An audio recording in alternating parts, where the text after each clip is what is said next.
Max Mayfield, Hawkins' resident redhead. Strong, snarky, complicated in the best way. But honestly, she might be the most quietly profound character in the entire show. And I don't think enough people talk about why. She shows up in season 2, this sharp-tongued girl from California dropped into Hawkins because her mom married Neil Hargrove, the father of the infamous Billy. Her home life? Complicated. Billy was her stepbrother and he was not kind to her. But she was a kid who knew how to find her own light. She found it in her friends, she found it in Lucas, on and off. Yeah, she had her problems, but she was managing. Season 3 happens, and everything changes. The Mind Flayer possesses Billy, uses him as a vessel, and even though he was abusive, even though the relationship was painful and complicated, Max watched him die.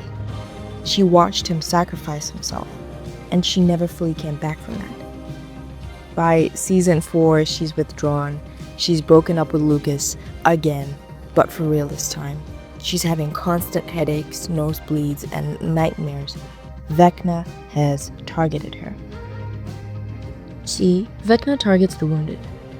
He finds people buried under trauma and guilt and he feeds on it.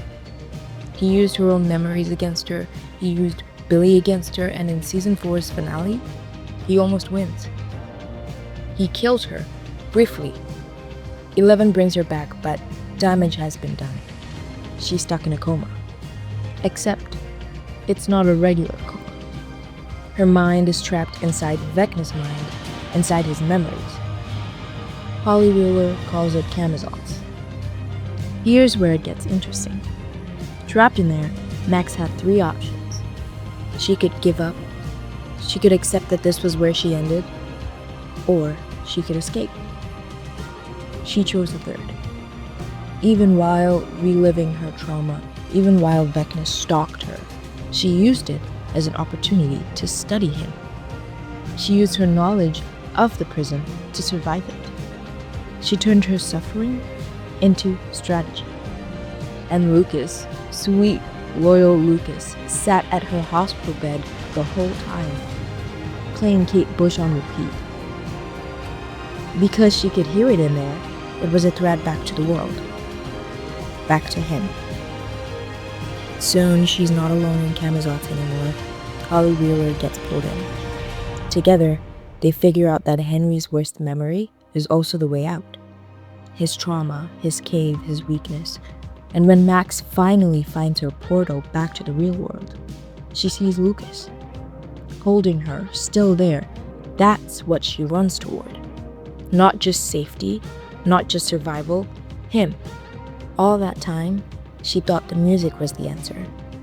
And it was part of it, but what she really needed was to lock into the hope inside her. I think a lot of us are living in our own version of Camazotz. Stuck inside toxic environments, painful relationships. Maybe your Camazotz isn't a place. Maybe it's your own mind. The voice that replays everything you did wrong, every loss, every terrible moment. And when you're in it long enough, it can start to feel like the whole world. Max didn't escape because she was fearless. She escaped because she refused to stop looking for the door, even when she was terrified. Even when she'd been in there so long, she almost forgot there was an outside. She used what the darkness taught her. She turned the knowledge of that place into a weapon, and she ran. The lesson isn't just fight. It's know your why. Max's why was Lucas and her friends. Yours might be someone else. It might be a dream you have, a version of yourself you haven't met yet. It might just be you.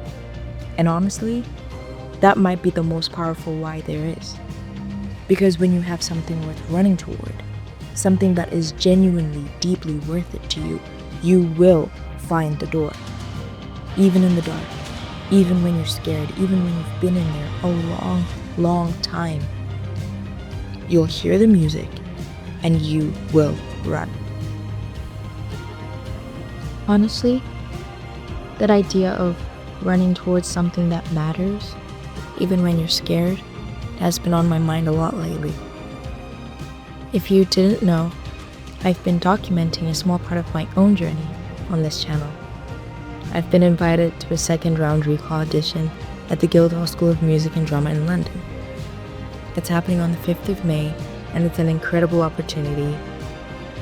But as an international student, the cost of travel, visa, and basic living expenses for this trip is simply more than I can carry on my own.